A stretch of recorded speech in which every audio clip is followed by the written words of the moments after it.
Ги гледате вестите на Сител. Во студиото со вас Иван Кузмановски. Добар ден, ви благодарам што сте со нас. Ова се настаните кои го одбележаа денот. Фетаи и Алиу со ново крило на Алијанса остануваат дел од вреди. Тараварија губи поддршката од пратениците и партискиот подмладок. Власта го одби повикот за лидерска уште пред да го слушне предлогот од Филипче. Силјановска се надева на креативна дипломатија во Виена за исчекор во односите со Бугарија. Матурски забави во клубови без лиценци, спортски победи се слават со прскалки во затворен простор. 2 месеци по пожарот во Пулс, дали системот повторно заборави на законите. ИЈЗ и Министерството за здравство утре ќе одлучуваат дали има потреба од дополнителни мерки по потврдените случаи на мајмунски сипаници. Заразениот кој се лекува во домашни услови ќе биде под епидемиолошки надзор. Киев под нов силен руски напад со дронови. Москва тврди дека Украина го нападнала хеликоптерот со кој патувал Путин со беспилотни летала. Во овие вести во живо информираме со детали за последните промени во коалицијата. Вреди, останете со нас.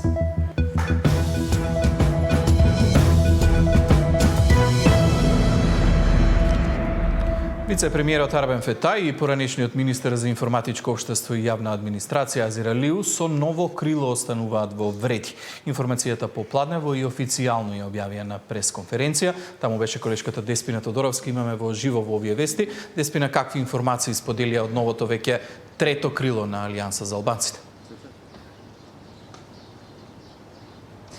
Да, Иван, Азир Алиу и Арбен Фетаи, кој што денеска е, како што каже ти, официјално раководат со ново трето крило на Алијанса за албанците, кој останува дел од владата и од вреди. На денешната пресконференција излегува со тврдење дека зад нив и зад ова одлука стои најголем дел од членството на Алијанса. Тврдат дека токму и одлуката да не го следат чекорот на Таравари за одење во опозиција и да останат дел од владачкото мнозинство го ја донале токму по повеќе месечни разговори, консултации со членството, кое според нив не сака соработка со Али Ахмети и Дуи. На денешната пресконференција двајцата официализираа дека пратеничката Мимоза Муса го напушта Таравари и останува дел од владачкото мнозинство, па со ова практично во моментов во собранието Арбен Таравари располага со тројца пратеници, додека пратеничката група на вреди со 11 народни избраници. Во текот на следната недела исто така се очекува и одлуката на вреди дали токму Азир Алиу ќе биде и нивниот предлог за нов министер за здравство по оставката и разрешувањето на Таравари. Ги гледаме сите детали на оваа тема. Арбен Фетаи и Азир Алиу ќе предводат ново крило на Алијанса за албанците, кој останува дел од вреди и владата. Таравари останува без довчерашните најблиски соработници по одлуката да оди во опозиција и да соработува со Дуи. Фетаи и Алиу велат дека одлуката да останат во вреди ја донеле по повеќе месечни средби со членството, кое според нив им ја дало довербата за да расчистат со криминалите на претходната власт. Ние ќе продолжиме таму кај што бевме, значи ја бевме во Влен. Ние продолжуваме во Влен како структура организирана во Влен. Со истите луѓе, вие ги гледате тука, има дел од луѓето во кои што одлучија да не бидат дел од владата и да одат заедно со Дуи во опозиција. Веќе реално опозицијата е полесна за недавање на отчет и секогаш пред избори очигледно ни се повторува да бидеме опозиција за да биде полесно после барање на бројки. Дали Азир Алиу ќе биде нов предлог на вреди за министер за здравство ќе се решава во текот на следната недела. Се уште не е разговарано на таа тема, најверојатно деновите, во овој период ние бевме многу активни, како што рековме во нашиот текст, секогаш крајниот збор го има граѓанинот и ние бевме на терен за да ги консултираме за хаосот во кој што се случи во нашата партија. Иако без конкретна бројка, Фетаи и Алиу тврдат дека зад нив стои поголем дел од членството на Алијанса. Доверба добија од пратеничката Муса и од партискиот подмладок. За сега нема промени во пратеничкиот состав. Таравари во собранието раководи со тројца, а вреди со 11 пратеници. Деспина Тодоровска, Сител телевизија. Власта го одби повикот за лидерска уште пред да го слушне предлогот од Филипче. Од ВМРО-ДПМН велат дека лидерот на СДСМ не треба да ги користи овие средби за креирање на личниот рейтинг. Но ова не значи ништо за СДСМ, оттаму остануваат на најавата од Филипче дека утре ќе ги објави деталите со кои, како што велат, делуваат како конструктивна опозиција. ВМРО-ДПМН го одби повикот на Филипче за лидерска средба. Првенствено би сакале Венко Филипче да не ги користи приликите за лидерска средба за да си го крева рейтингот. Лидерска средба имаше само пред еден месец и сметаме дека нема потреба за истото. Доколку Филипче сака да си прави средби со своите коалициони партнери, може да го направи тоа со Али Ахмети, со Таравари или со Димча Пасиев, бидејќи тие се исти луѓе со исти вредности. Филипче вчера од Охрид најави дека утре на Националниот совет за евроинтеграција со кој председава ќе предложи конкретна агенда составена од, како што рече, најважните точки поврзани со реформскиот пат и националните интереси за кои според него најголемите политички партии треба да разговараат на лидерска средба.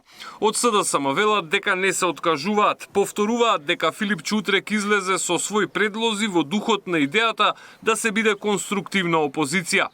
Да подсетиме дека досега СДСМ дефинитивно како конструктивна опозиција учествувала со конкретни предлози и претходно, секако сакајки да се работи заедно за општото добро на граѓаните. Дел од тие предлози наишле на негодување, односно неприфаќање, дел од предлозите се уште немаат одговор, но тоа не значи дека тука ќе престанеме како конструктивна опозиција. СДСМ останува посветена на напредокот на државата, секако во интерес на граѓаните и останува посветена секако со предлози по однос на реформската агенда, за која секако очекуваме ангажман од сите политички партии. Филипче и Мицкоски имаа заедничка средба на почетокот на минатиот месец. Тогаш договорија работни групи да работат на повеќе законски решенија кои се дел од реформската агенда. Меѓу нив беше и законот за енергетика, за кој од СДСМ тврдат дека и покрај конструктивната атмосфера, владата во последен момент со амандмани го изменила во спротивност на европските вредности. На крајот на минатиот месец првата средба ја одржи работната група за реформи во правосудството. Од СДСМ велат дека ги дале своите предлози, но се уште не добиле одговор, обвинувајќи го министерот за правда дека доцни со овие реформи. Тој пак објасни дека неколку закони се веќе поставени на ЕНЕР системот, додека во финална фаза на подготовка се уште 13 законски решенија. Александар Спасовски, Сител телевизија. Позитивни очекувања од шефицата на државата за европската интеграција, Австрија е подготвена да разговараме за изнаоѓање креативно решение со Бугарија, вели во интервју за Радио Слободна Европа председателката Гордана Силјановска-Давкова. Австрија смета дека во моментов најважното нешто за ЕУ е политиката на проширување да се спроведе, дека има разбирање и за аспирациите на Украина и Молдавија, но дека има поголемо разбирање за Западен Балкан и тогаш рече дека еве, јас ви предочувам дека Австрија е спремна да разговараме за наоѓање некое креативно решение заедно со бугарите. Дали или Австрија може би ја контактирала? Јас не можам, не знам, значи сигурно дека штом предлага министерката или го сторила тоа, или ќе го стори тоа. На истата линија беше и коментарот на председателот на Советот, бидејќи на Европскиот совет, бидејќи и тој рече дека најпрво го оцени нашиот предлог како добро решение за одложено дејство на уставните измени, но рече дека не наишол предлогот на разбирање во соседството, но исто напомена дека спремен е, изразува спремност за разговори меѓу нас тројцата, меѓу председателот на Бугарија, тој и јас. И тоа е креативно.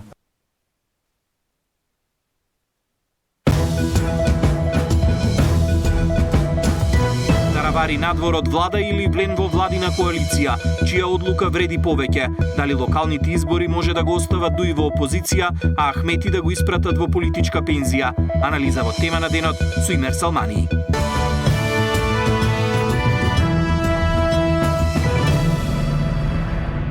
А турски забави во клубови без лиценци, спортски победи се слават со прскалки во затворен простор. Граѓаните алармираат и прашуваат дали се почитува законот на само 2 месеци под трагедијата во дискотеката Пулс во Кочани. Надлежните велат дека ќе има санкции за прекршувањата, а од Министерството за спорт најавија состанок со сите федерации за да се испрати уште едно предупредување.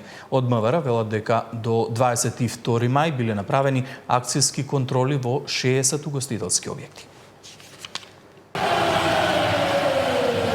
Пиротехниката не излегува од мода. Прскалките кои предизвикаа трагедија во Кочани употребени во спортска сала за одбележување на победата на кошаркарскиот клуб Маџари.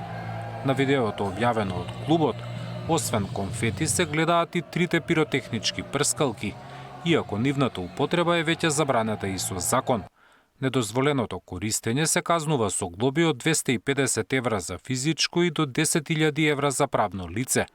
Од МВР велат, организаторот на спортскиот настан на кој се користела пиротехниката ќе заработи прекршочна пријава. Констатирано е дека организаторот нема пријавено до МВР користење пиротехника согласно закон за пиротехника. СВР Скопје го повика организаторот при што ќе му биде поднесен прекршок согласно новиот закон за користење на пиротехника. Министерството за спорт апелира до спортските клубови да ги почитуваат законите и да се воздржат од недозволена употреба на пиротехника за време на спортските настани. Треба сите да бидеме одговорни и да бидеме свесни дека секој од нас имаме одговорност после големата трагедија што се случи во Кочани, така да еден апел да до сите оние спортски екипи, федерации да обратат внимание. Ние ќе имаме и состанок координативен со сите председатели на федерациите да им го кажеме ова, да упатат апел и тие писмен до сите клубови и верувам дека ова ненамерна можеби грешка нема да се повтори. Во меѓувреме матурските прослави натераа дел од ноќните клубови кои ги изгубија лиценците за работа по пожарот во Пулс на диво да ги отворат вратите за гости.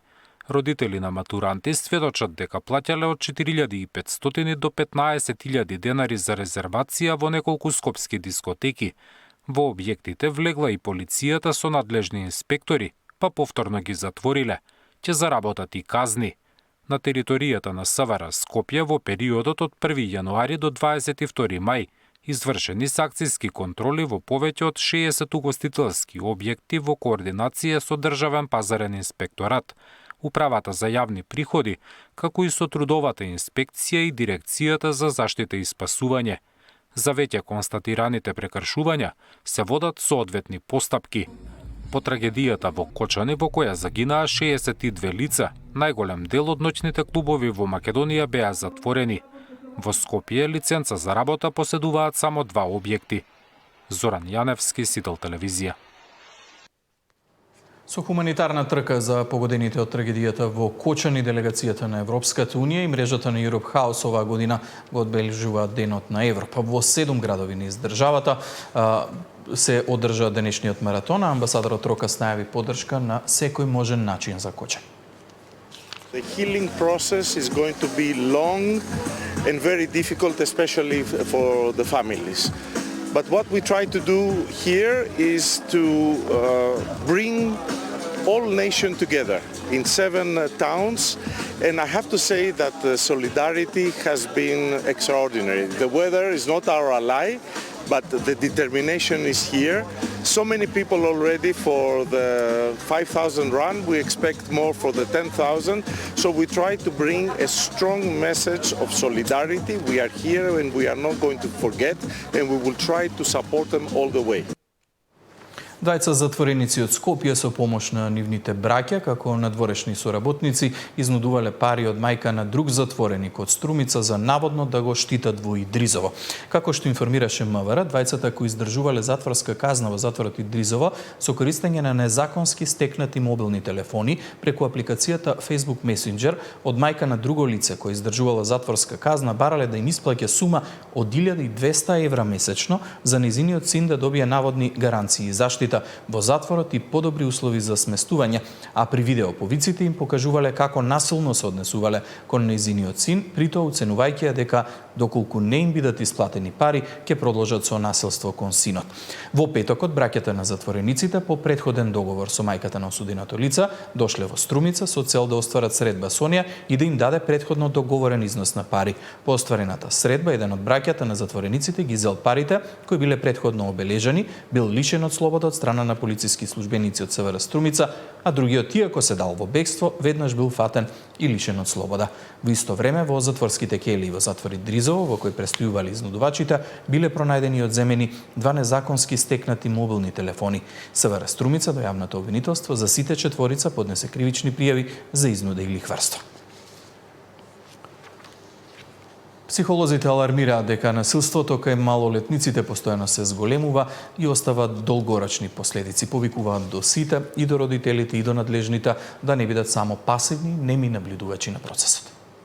Не смееме да бидеме неми или пасивни наблюдувачи на врсничкото насилство, алармираат психолозите. Тие посочуваат дека треба веднаш да се пријавуваат ваквите појави на насилство кај малолетниците, кои за жал постојано се зголемуваат и несомнено оставаат долгорочни последици, но и лоша слика за целокупното општество. Сите ние сме виновни, условно кажано, бидејќи секој на некој начин носи дел од нашата одговорност. И затоа не е добро, дури не е својствено да се лоцира индивидуа, институција или систем. Секој на свој начин носиме одредена вина и тоа треба да го признаеме и да бидеме само критични и да почнеме да промениме нашата реалност, бидејќи само така нови погледи, често пати ние со тој популизам настапуваме или ги маскираме или избегнуваме да ги детектираме значајните причини и проблеми. Според статистиките, децата насилство манифестираат од 4-5 годишна возраст, социјално исклучување, вербално па дури и физичко малтретирање, исмевање и заканување. Сите овие форми стануваат се позачестени кај средношколците, а жртви се и момчињата и девојчињата. Често одговорот кај децата е шала. Значи забава, игра. Значи тие така го сметат. Значи штипењето, клацањето, погрдните зборови, глуп крци или облечен си со облеките посебно или со тоа, малце тој момент каде што тие не го чувствуваат дека некого го повредуваат. Но не се изолирани случаи. Значи ако се повторува подолго време и трае кон една личност, доведува до степени кои што можете емотивно да го разрушат. Според податоците на Охрид и Струга, лани и на почетокот на оваа година случени се 47 прекршочни дела сторени од 29 малолетни лица. Во однос на прекршоците регистрирани се 34 извршители малолетни лица кои што сториле 24 прекршочни дела. Сите пријавени нарушувања на јавниот ред и мир, насилство во делот на прекршоците зборувам, и другите дела, како и сите пријавени кривични дела кои што се поврзани со наркотици, со насилство и со меѓусебна физичка пресметка се санкционирани соодветно. Врсничкото насилство не застанува само во училиштата, туку продолжува да ги следи децата во домот преку социјалните мрежи. Нина Ритоновска, Сител телевизија. Од СДСМ обвинуваат за распределба на спорни тендери во Министерството за внатрешни работи. Фирмата Лебренд Дизајн од Битола, модно студио, со просечен годишен приход од едва 20.000 евра и само 2 вработени, добива тендер од над 2 милиони евра за шиење специјални полициски униформи. До вчера 2 вработени шија фустани, денес со 2 вработени треба да се опремат специјалните единици. Кој е овде наивен? Фирмата Pamitex Team е регистрирана само 20 дена пред распишување на тендерот, без веб страница, без историја на набавки, без транспарентност. Ете ваква фирма добива тендер од 1.710.000 евра. МВР ги отстранило сите критериуми што би овозможиле транспарентна и правична конкуренција, нема услов за претходно искуство, нема минимум приходи, нема проверка на реални капацитети. Тендерот е шиење по мерка, ама не за полицијата, туку за партиските и бизнис интереси блиски до ВМРО ДПМН. Од ВМРО ДПМН пак, како што велат за најголемите криминали во здравството, го обвинуваат лидерот на СДСМ Венко Филипче. Филипче треба да одговори. Дали тој стои позади овој случај во онкологија, каде што од буџетот на државата биле исцедени 2,2 милиарди денари или 35 милиони евра? Дали можеби од овие украдени пари од буџетот, директно на грбот на граѓаните и маката на пациентите на онкологија, Филипче си купил акции во индиска авиокомпанија и вложил во бизнис за градежништво, каде што во Дубај заедно со Заев градат 50 катница. Дали со овие пари Филипче ја добил златната виза? Филипче продолжува да молчи, а тоа делува како да нема став за овие прашања. Филипче треба да се соочи со вистината и доколку ова што го прашуваме не е вистина, може слободно да не демантира, меѓутоа тој тоа не го прави. Извештајот на МЕПСО за минатонеделниот голем дефект кој половина Македонија ја остави без струја е готов. Во петокот тој бил доставен до Регулаторната комисија за енергетика, каде ќе се разгледува од утре. Од МЕПСО велат дека деновиве документот ќе биде познат и за јавноста и ќе бидат објавени деталите за она што го пишува во извештајот. Минатата недела во раните утрински часови дојде до дефект и краткотраен испад на 110 киловолтната преносна мрежа, што предизвика поголемиот дел од државата да остане без напојување со струја. Причина за прекинот, како што тогаш рекоа од МЕПСО, се високите напони на 400 киловолтната мрежа во целиот регион, кои го засегнале македонскиот електроенергетски систем и предизвикале краткотраен испад на енергетските трансформатори. До крајот на месец јуни или најдоцна до почетокот на јули, според последните најави, ќе биде пуштен во употреба патот од Врбјани до Охрид. Крајот на месец јуни најдоцна до почетокот на јули ќе биде пуштен во употреба патот од Врбјани до Охрид. Министерот за транспорт и врски Александар Николовски останува на ставот дека изградбата на автопатот Кичево Охрид, како што беше најавено и претходно, целосно ќе биде завршен до крајот на следната година. Во градежништвото многу зависи од временските услови. Гледате дека ова година малце е полошо времето од она што би требало да е стандард за овој период од годината, но не очекувам тоа да значи одлагање повеќе од 5 до 10 дена, така што како што реков, крајот на јуни, најдоцна почетокот на јули ќе го отвориме потекот од Врбјани до Охрид со еден прекин кај Ботон. Затворениот пат од Подмолје кон Охрид и пренасочувањето на возилата кон стариот пат кој го кочи движењето според министерот Николовски е единствениот начин да се заврши што поскоро овој патен правец. Сесен сум дека за дел од луѓето тоа е сериозен проблем, особено оние кои што патуваат на фреквенција Охрид-Струган, но тоа е единствениот начин да го завршиме автопатот и е за добро, за бенефит на сите. Знаете дека пред неколку години беше затворен и ништо не се случи. Сега го затвараме за да го завршиме. Така што очекувам за неколку недели да се заврши таа работа, замолам за трпение и после тоа ќе имаме автопат. Тоа е единствен начин да завршиме работата. Автопатот на кој се чека повеќе од деценија е долг 57 километри и истиот ќе овозможи побезбедно и побрзо патување меѓу Кичево и Охрид, намалувајќи го времето на возење за повеќе од половина. Нина Ритоновска, Сител телевизија. 80% од храната ја увезуваме, покажуваат официјалните податоци. Добрата цена на дел од земјоделските производи минатата годинава покажуваат зголемено производство. Но како до севкупно да зголемување на земјоделското производство, говори бараше Дарко Штарковски. Според подрачното одделение на Министерството за земјоделство во Прилеп, се очекува за реколтата 2025 да има зголемено градинарско производство за 5 до 10% во општините Прилеп, Долнен и Кривогаштани. Тоа пред се должело на минатогодишната добра цена на пиперката и големите количини кои што се продале, а се очекува и годинава цената на пиперката да биде иста како и лани. Затоа дека земјоделството е се уште посакувана дејност во овој крај, зборува и фактот што овој регион бил на прво место по издадено државно земјоделско земјиште под концесија. Интересот за земјоделско производство во Прилеп, во Прилепскиот регион е се уште добар. Тоа ни го покажува и фактот што на последните неколку огласи, вклучително и последниот повик кој што го имавме за државно земјиште до 3 хектари, во Прилепскиот регион имаше 300 апликации, од кои што за 250 Министерството веќе склучи договор. Станува збор за отприлика 500 до 600 хектари само на последниот повик. Од друга страна пак, според агрономите, ние сме увозно зависна земја за храна, без добра земјоделска стратегија и затоа нашите граѓани јадат скап зеленчук и овошје. Според нив, земјоделството воопшто не е гранка во Македонија, која што се развива и напредува. Ние сме увозно зависни со 80% од храната што ја јадеме. Тоа значи дека оттаму од каде што увезуваме, државите извозници на храна ги диктираат цените, а кога како држава не сте производител, значи вие зависите и морате да купите по цената која оној што извезува ќе ја даде.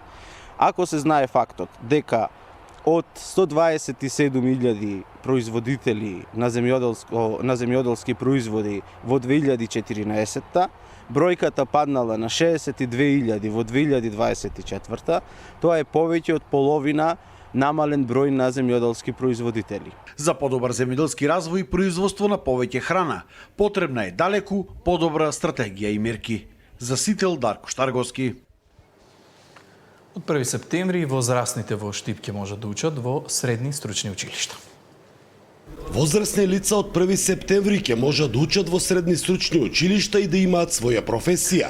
Средното општинско училиште Колен Ехтерин од Штип воведува нови профили за возрастни како дел од наставната програма. Во однос на неформалното образование, образованието за возрастни, ќе се нудат квалификации, доквалификации за оние повозрастни луѓе кои што со текот на своето време не успеале да го стекнат соодветното образование. Насоките кои што ќе бидат во однос на возрастните се направени врз база на една добра анализа на пазарот на трудот. Ќе бидат монтер за инсталација на електрични мрежи и инсталација на електрични системи од електроструката. Од машинството ќе може да се стекнат со дипломи за бравар и заварувач. Од следната учебна година училиштето го менува статусот и од општинско се трансформира во државно, поточно во регионален центар за стручно образование и обука. Тоа значи дека голем фонд средства ќе се имплементираат и вклучат во нашето училиште во вид на подобрување на инфраструктурата, меѓутоа и во опремување на кабинетите и на збогатување на практичната настава. Бидејќи се работи за средно стручно училиште со дуално образование, интересот и кај учениците од година во година расте. Дуалното образование всушност е еден многу добар проект кој што подразбира поврзување на училиштата со реалниот бизнис сектор. Учениците одат на практична настава во компаниите, каде што она што теоретски го научиле во нашето училиште практично го пременуваат таму. Компаниите имаат бенефит што идниот кадар го обучуваат според сопствените потреби. За Сител, Трајан Ристовски.